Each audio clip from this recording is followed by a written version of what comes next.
Well, hey guys, I'm Tim Langston with Red Dog Bushcraft, and we're off for another little road trip. So we've had a significant amount of storms here lately, and looking at the trail cameras, it looks like we have some damage as far as some trees down at the off-grid property. So we're going to go up there and check it out. Let's go see what we find. So it ain't looking good. We're still about 20 minutes out, and I'm passing a lot of places on the road. You can tell there was a lot of trees in the road. Highway department contractors have already started removing them. The roads are all clear and open, but you can see a lot of debris piled up on the sides of the road. We had 60-mile-an-hour wind gusts in this area, and it looks like it took its toll on mostly pine trees, but there are some hardwoods that are down also. Now, some of those look like they were dead, so I guess the root system was already compromised. But it's going to be interesting to get to the property and see what kind of damage we have. We have mostly hardwoods, but I do have a lot of standing pines around the edge of the pastures. We'll see.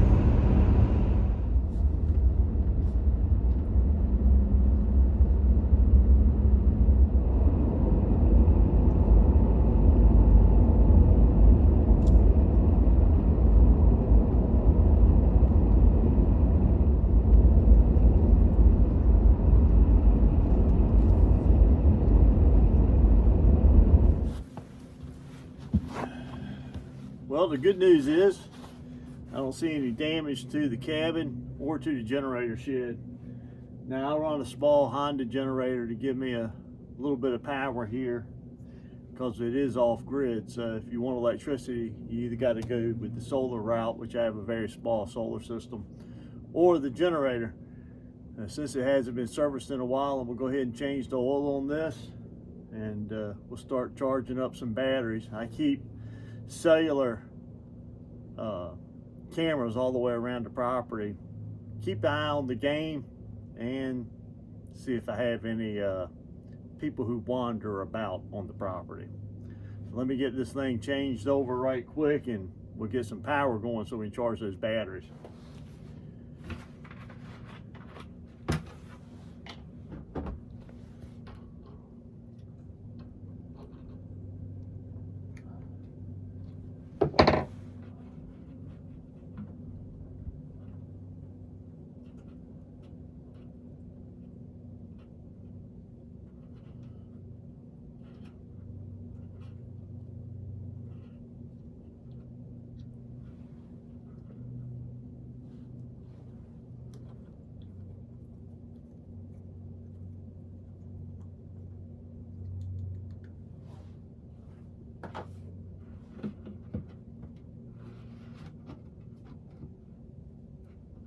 All right, so that's going to take a little while to drain.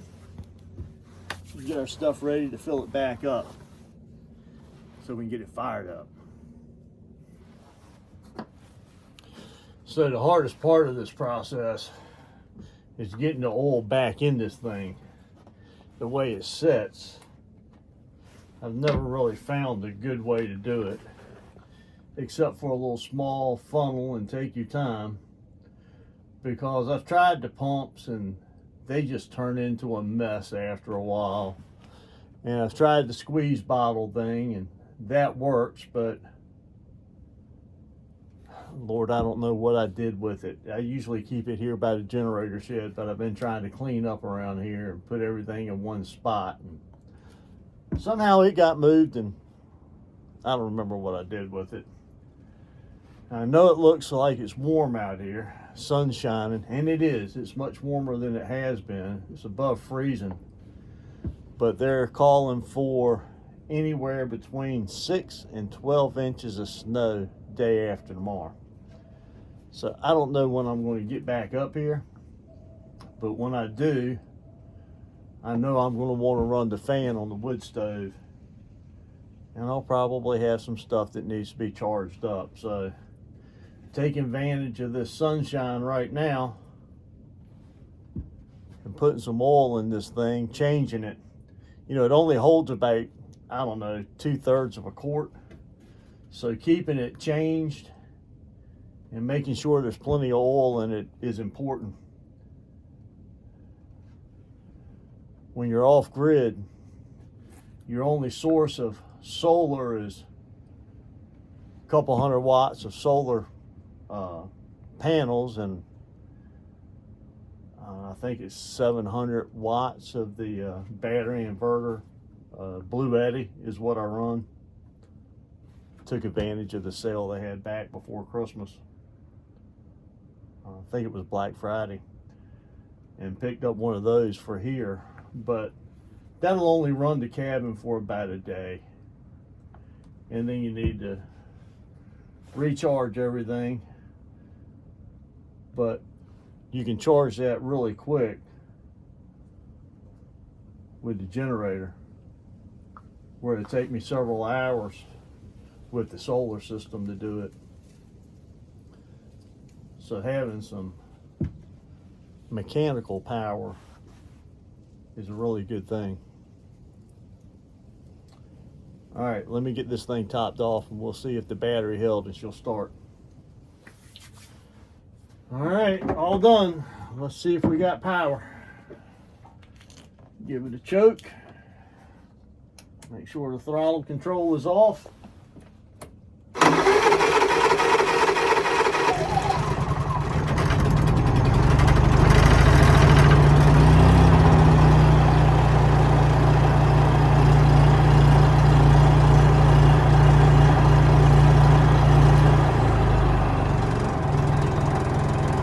That's how you get power when you're off grid.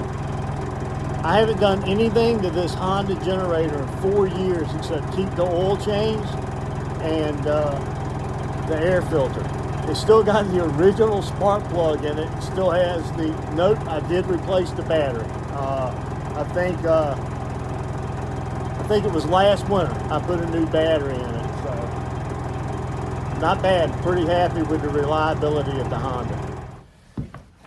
So here's my little charging station. It's nothing more than a power strip plugged into the wall. But I've got two more on the other side over there. We got power on those two. We'll go get the other two charged up. Let this run while we're here. All right, so while we're waiting on batteries to charge, and it is past 12, I thought we'd have a little lunch. And today, we're gonna have menu 24 Southwest style beef and black beans. It's an MRE. I bought these from a local military surplus store. These were fresh, and we'll take a look and see what's in the bag. Get this thing warmed up. So it comes wrapped up like this, double bagged, of course. Rip open the center bag.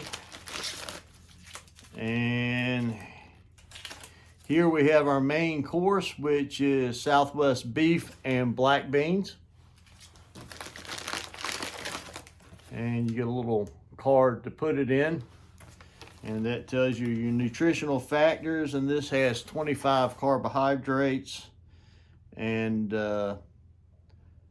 820 in sodium, 60 milligrams cholesterol, 7 fat, 4 sugars, 25 protein, 4 fibers. Not exactly what you want unless you're a working man. Applesauce. Black beans and applesauce. That's weird. Condiment pack. Looks like we've got some lemonade, toilet paper, a couple pieces of chewing gum, a wet wipe, and just in case you ain't got enough salt, extra packet. I think most of the time we don't get enough salt. Toaster pastry. Pop-Tart. Chocolate chip. Save that for later.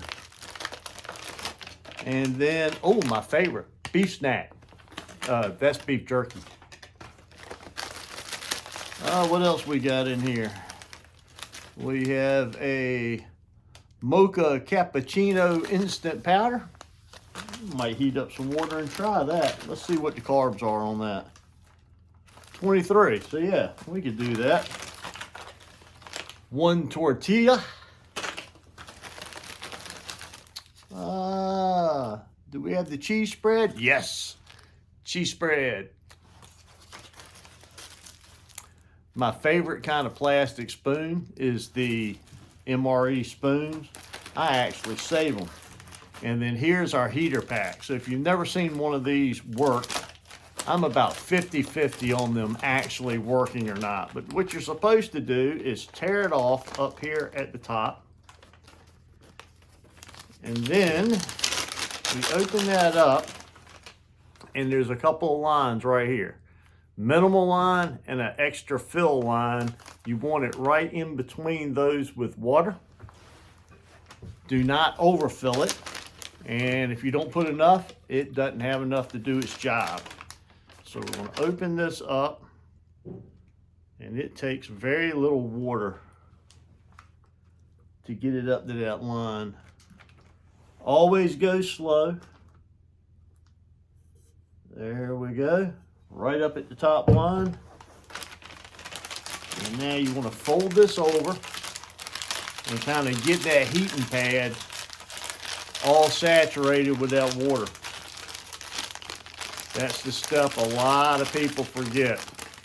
And then once it's saturated, you take your main course and shove it in the bag. So where did that go? I know I laid it up here somewhere. There's the tortilla, there it is. So here's our black beans.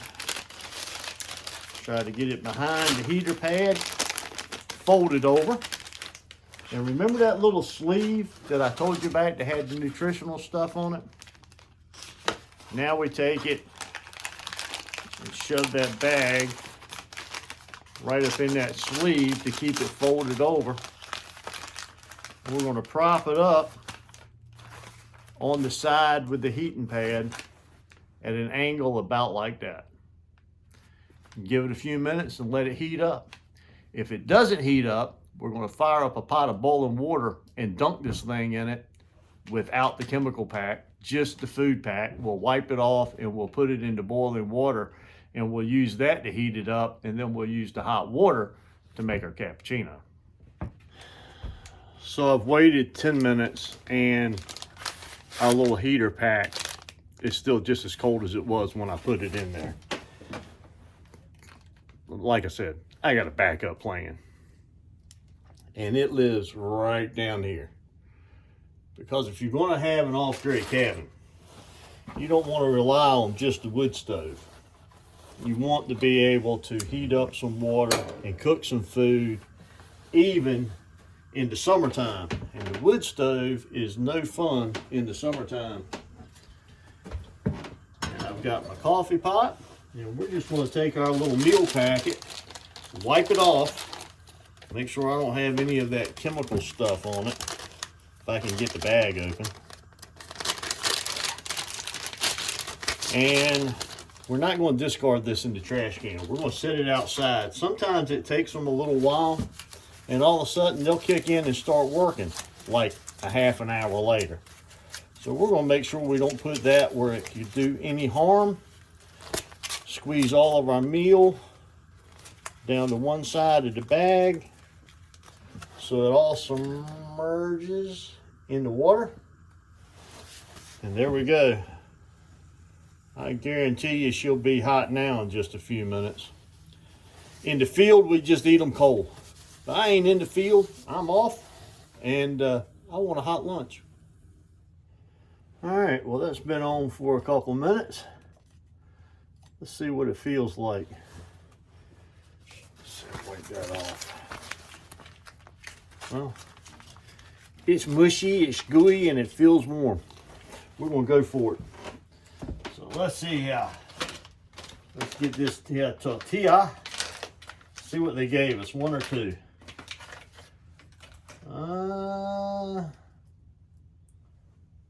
Little packet. It's not a flavor packet. Don't eat it. And it looks like we got a couple of tortillas. They're funny colored. Look at this. It's like a tomato. Maybe a All right, well, they're just ripping apart.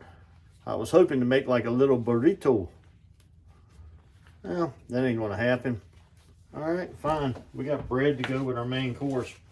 But here at the cabin, we don't have to eat out the bag. Probably not the smartest thing to do with my teeth. We got paper plates. That way you can see what it looks like. I'm sure it's going to look wonderful. Now, these things don't usually look too good, but they are a far cry from the ones that you used to get. Most of these are seasoned up nicely, and they actually taste pretty good. And if you're out working, it's got the stuff in it that you need. So there's our tortillas, and there's our black beans and beef. Let's give it a try. What I do with that spoon. All right, thank you, Lord. We don't have any more damage than we do. Of course, we haven't finished our walkabout yet. But let's see what we got. I can honestly say I haven't had this one. Well, it's not that hot. Just warm. Tastes like Mountain House chili mac with corn and chunks of beef.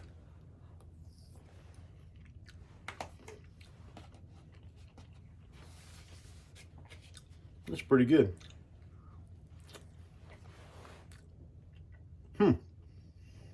Tortilla is actually, it's actually soft and it feels fresh. But you know what? Let's not forget our cheese sauce. Usually the cheese sauce makes everything a little bit better. All right, I have to have some tools to open it. I'm gonna stop biting things with my teeth. Getting a little old to be walking around with broken front teeth from opening up MRE packs.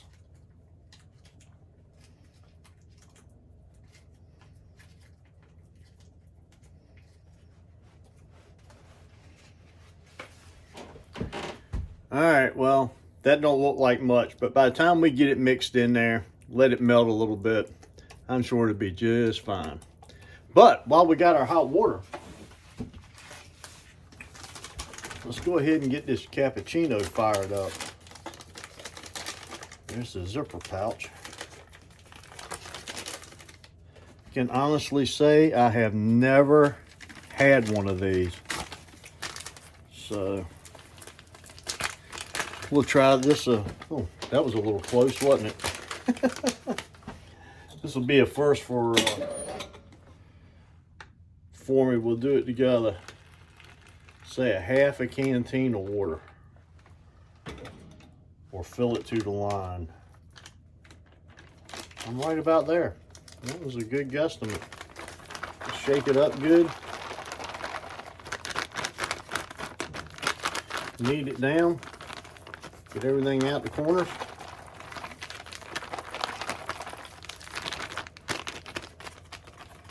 All right. Cut the stove off. Gas is a resource. You have to haul it all in, so ain't no sense in wasting it. We'll put our magic little pocket knife back away in the watch pocket. All right, I'm gonna eat and get back with you in a minute. We're gonna do a little walkabout around the property and see how many trees we've got down.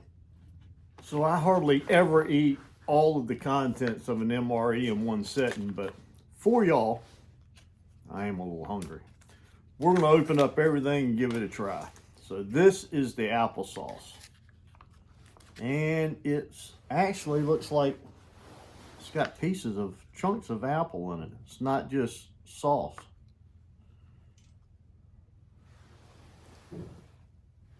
See how it tastes.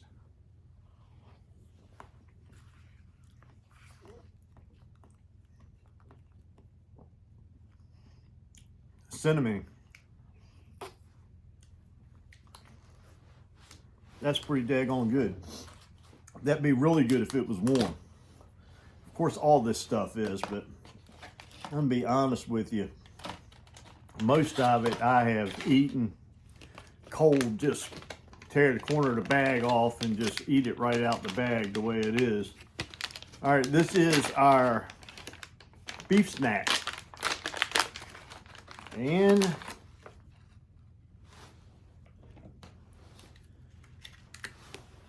says Bulls, and it looks like a piece of beef jerky. Oh man, once again, these packages. Better make sure you got some tools on you.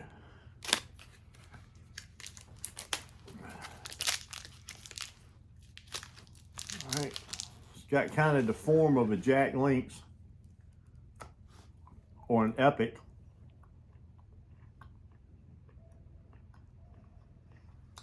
More like the Jack Link's beef stick.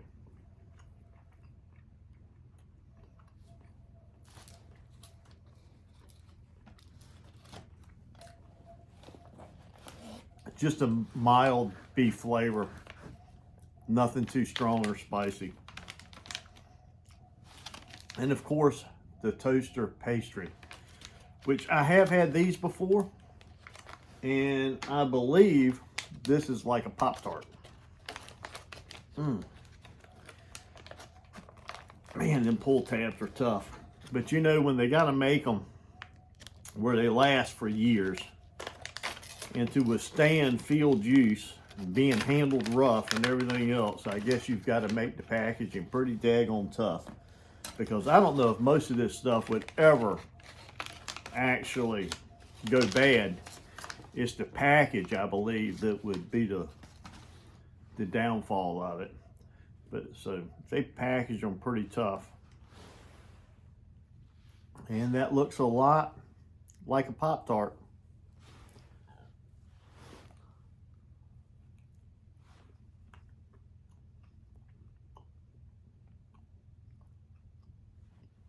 That's exactly what it tastes like. So which one do we have for dessert? The apples or the Pop-Tart? I think I'll save this one for the very end. Kind of a strange combination of sides there. But the sides are picked so that you get the calories and the nutrition and the carbs that you need. So it all works. I mean, it's not really too weird. I've just never had beef, black beans, Mex-Tex type stuff and fried apples before. But it's pretty good, and I'll take it. So I'm not going to sit here and eat in front of you. I just wanted to show you all of it so you know exactly what comes in the MRE. You know what our boys are eating when they're out protecting our freedom. The only thing left is the cappuccino. I'll get to that in a second. All right, so I re-looked at the apple pack, and it does say apple pieces in spice sauce. It did not say applesauce. I just assumed it was applesauce when I looked at the package. So there you go. Read your packages. So here's the cappuccino. I poured it in a cup so you could get a decent look at it. Looks like hot chocolate.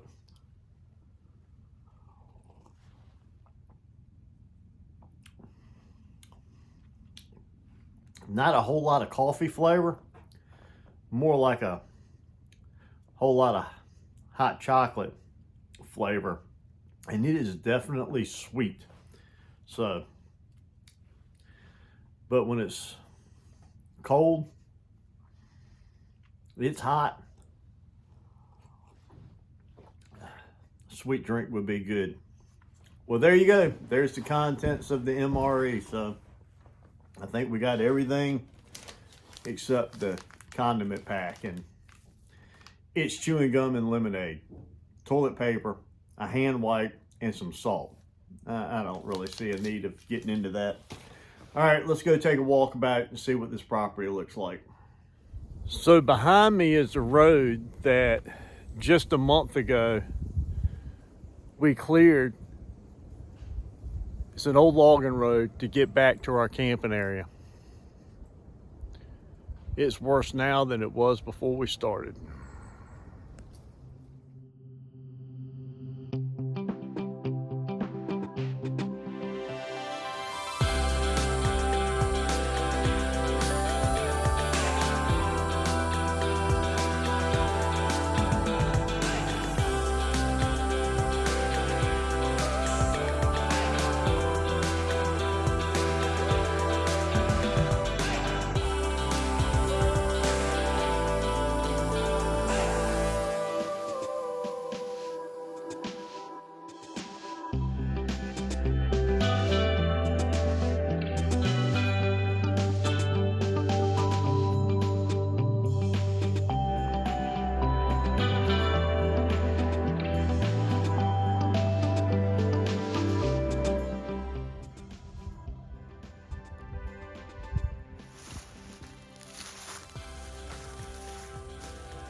A lot of trees down, a lot of trees. It looks almost like there was a microburst or something, because most of the damage seems to have taken place right behind the cabin. And mostly pine trees. There are some hardwoods.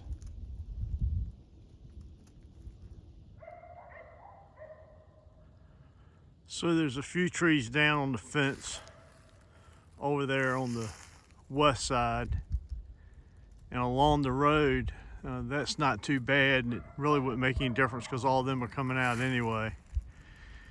And then down here across the east side, it's mostly small stuff. So the big pasture and the next one over is not too bad.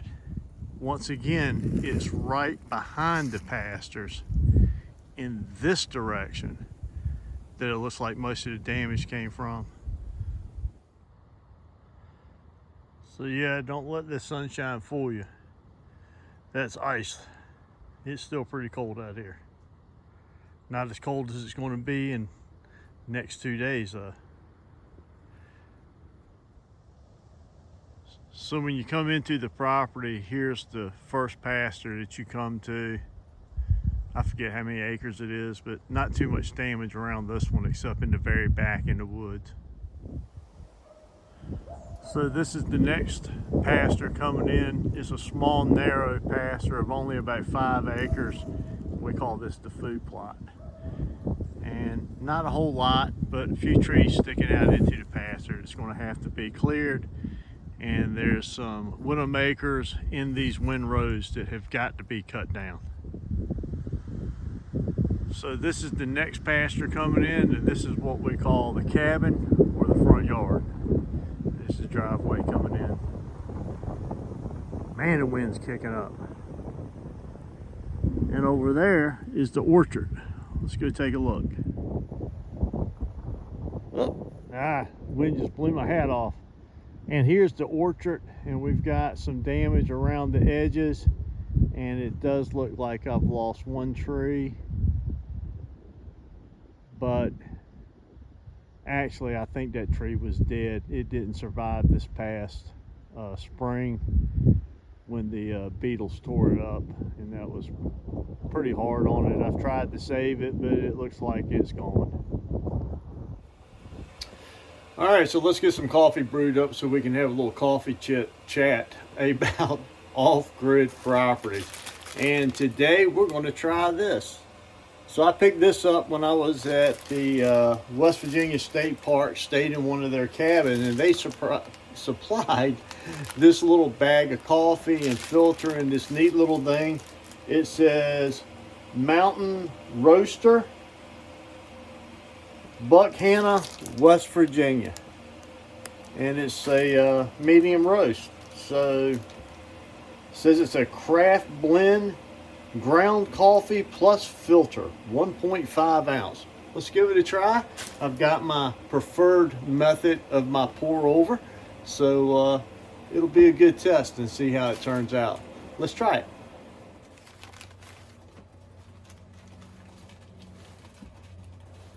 Kind of crease those corners a little bit.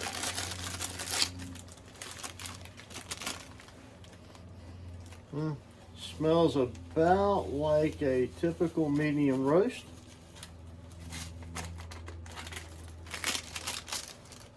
The aroma reminds me a lot of the Black Rifle coffee.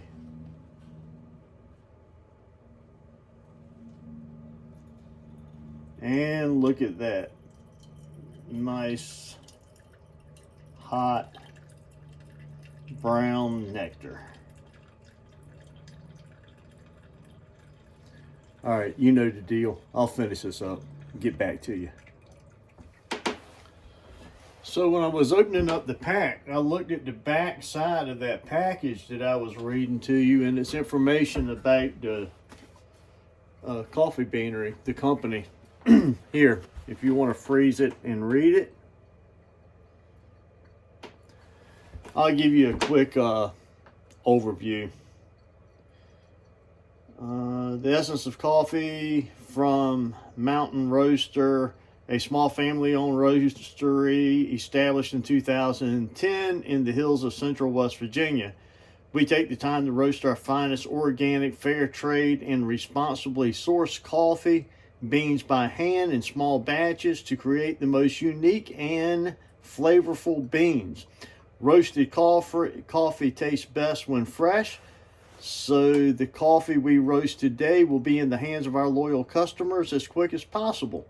We have an intense focus on quality, freshness, and customer service, offering our distinctive single origin beans and artisan custom blends. We have a coffee that is guaranteed to be a favorite. We look forward to serving your coffee needs and hope you enjoy our fresh roasted beans. Please visit our website for much more information about different coffees available at www.mountainroaster.com. And there's a little bit more information on there, mainly saying that the ingredients are 100% Arabic coffee beans and how they're sourced. All right, we're just about finished with our pour over, and we can start our chat about the pros and cons of off-grid property. Dun-dun. All right, first of all, let's try this coffee. Smells pretty mild.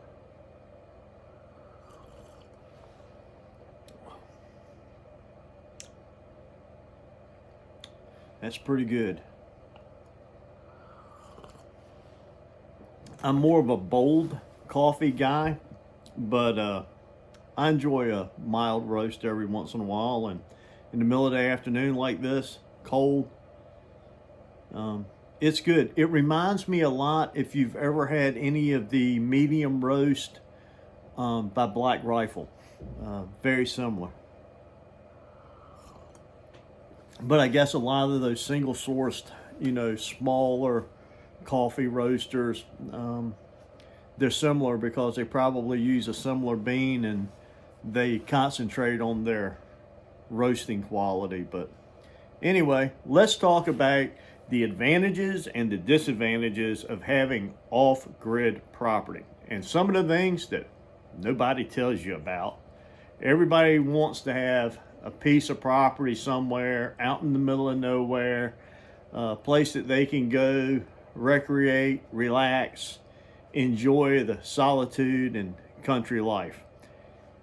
And all of that is true. But with that, there's a lot that goes into it. So I worked my whole life to be able to afford acreage that was in the type of area that I wanted. Low development, out in the countryside, real close to national and state parks. I wanted them as my neighbors. Access to water. Mountain view would have been nice. There's some mountain views on the way here, but not actually from my property. Having state road paved access to my property was a big deal for me. I didn't mind having a dirt or gravel driveway, which was mine, but I didn't want to share a dirt or gravel road with other people. My parents did that, and I didn't want to deal with the problems of neighbors getting together to work on the road and all of that. I wanted my own driveway. It was my responsibility to keep up and to maintain, and I wanted to pull off a pavement onto my property. Took me a long time, like 8 years, to find the piece of property that I found. With that said, it's a lot of work. I wanted part pastures and part hardwoods, and I have over 15 acres of pasture. That's 15 acres of pasture land to maintain. So either farming it or cutting grass on it. I'm cutting grass on it, and I'm doing it with a mulching mower because my ground has been just raped of nutrients from over harvesting for years. So I'm trying to get the nutrients back into the land. Planting an orchard and raising bees, that's all cool, but it's a lot of work. Springtime, every other week, trees have to be sprayed. You have to be careful with what you spray around your bees, because if you don't, you'll kill your bees. That's a whole learning curve all on its own. Plus you have the different weather conditions and all of the issues that you have to take care of just in bee management. So planting an orchard and all that, it sounds fun. You just stick a tree in the ground and walk away, and 5-10 years you got an orchard, right? No, nothing like that. Security. When we first come here, we didn't have any cameras or such up. We do now. And the reason behind that is I've been broke into twice. Every piece of chainsaw, equipment, power tool, everything stolen out of my work shed. And that's happened to me twice. Now my property is pretty much surrounded with game cameras that transmit a signal to the cloud and also directly to me, not just relying on the memory chip. So if they find my camera and they destroy it, take it with them. It has a GPS locator in it. I can tell where the camera went. That can be turned over to the authorities quickly, and I also have that data sent to me via cell. So an up-to-date security system, updated locks, the whole 9 yards. So you've got the problem when you're not there all the time, you're not there to watch your property. Now I've got great neighbors that try to help me out and keep an eye on the place. That's how I knew there was storm damage up here this weekend. And that's a fantastic asset. It takes a neighborhood if you're going to have an off-grid property. You just can't have property and have stuff there and expect to walk away from it and everything's going to be hunky-dory when you come back. So I have a cabin, which is a shed conversion that I've been working on for 2 years. It's a long-term project. I'm not in a rush. It's good enough that I can camp in it. I have a tool shed, I have equipment, there's trailers, there's stuff here. All that needs to be maintained. People ask me, how come you bought a piece of property with all the woods, but yet you set your buildings out in a pasture? Well, it is true that in the summertime I get direct sun, and it's very difficult to heat this shed conversion. It gets very hot in here, and I don't have an air condition that can run off of a small generator that can keep it cool. So staying inside this thing in July and August is just not an option. You're much better off to go out and camp at the camping site, hang in a hammock and go about it that way. The rest of the year, I heat it with a wood stove, and that works out just fine. Just fans. If it's tolerable, that's all good. But I digress. Why out in the middle of a field? Just for this reason. There's a lot of old growth trees on this property, but there are also some Virginia pines.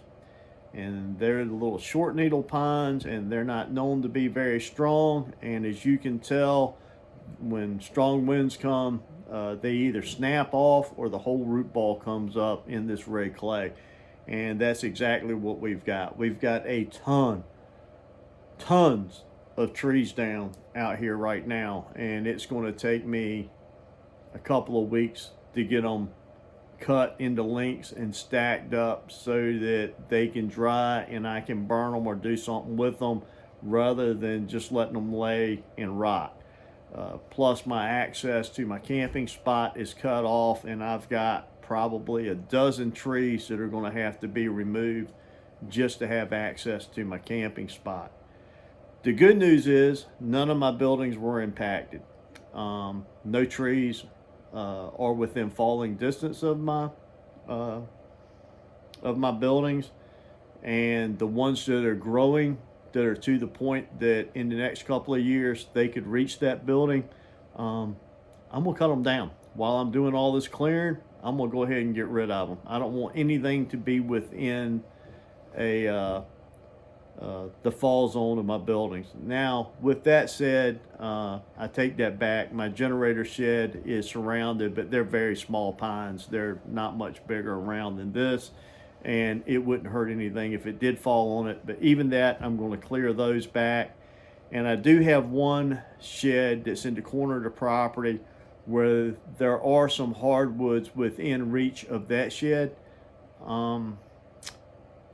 But I don't believe that that's anything that I've got to worry about. They're well established, they're good strong trees, and if there's a lean to them, it's away from the shed, save one. I do have one tree that could impact that shed, but I'll need a piece of equipment up here to take care of that one. But after today, that's going on the list.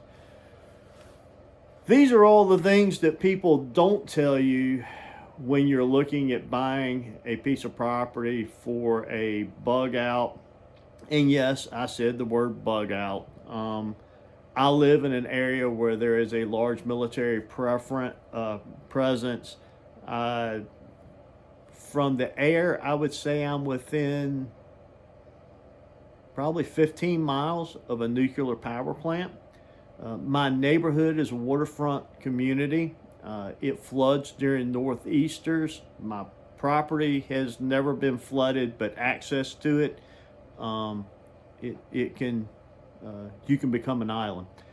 And it is definitely in tornado and hurricane areas, and we suffer the effects of that being close to the water.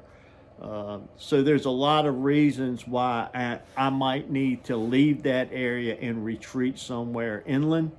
And that was one of the reasons we wanted a piece of property this far away.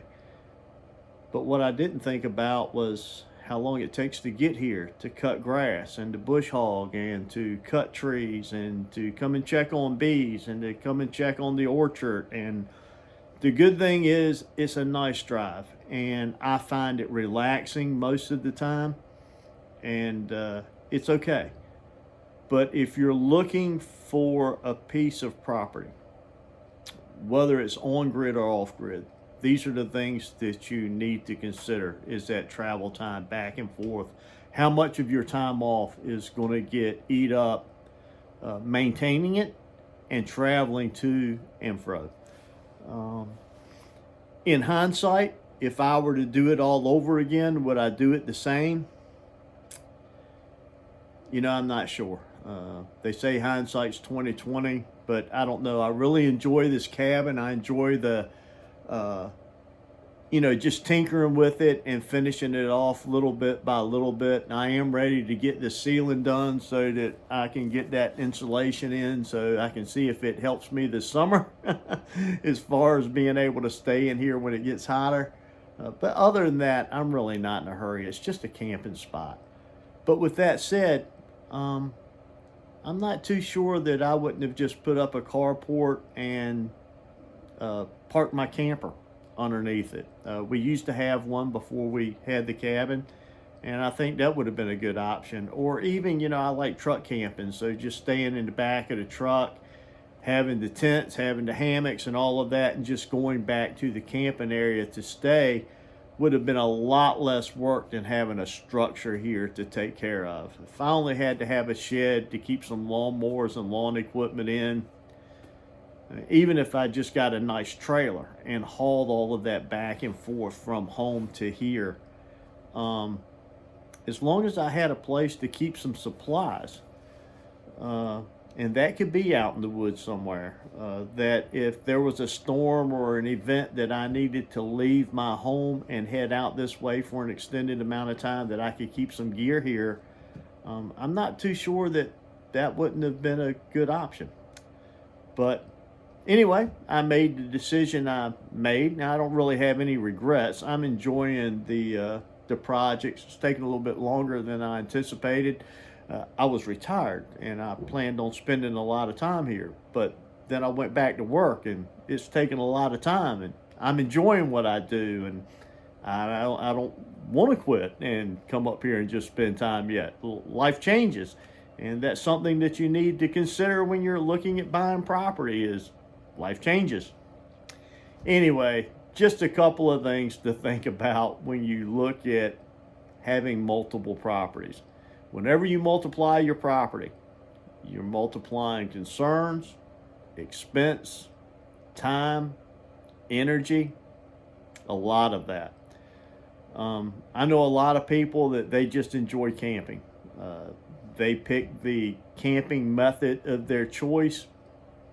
Everything from backpacking in a hammock to a full-blown RV with a great big truck or a big full-size bus that they travel around on. And they do that because then that piece of equipment is all they have to worry about.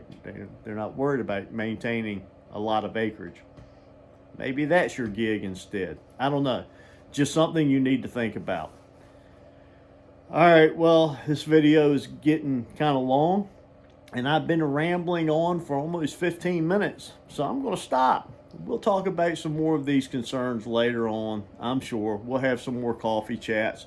I'm going to sit here and wait for my batteries to finish charging, enjoy my coffee, and the trip home. I'm going to go out a different way than I came. If I see any more storm damage of significance, I'll take a couple of pictures of it. Until next time, I'm Tim Langston with Red Dog Bushcraft, home of global safety and survival. Enjoy, guys. God bless. I'll see you next time.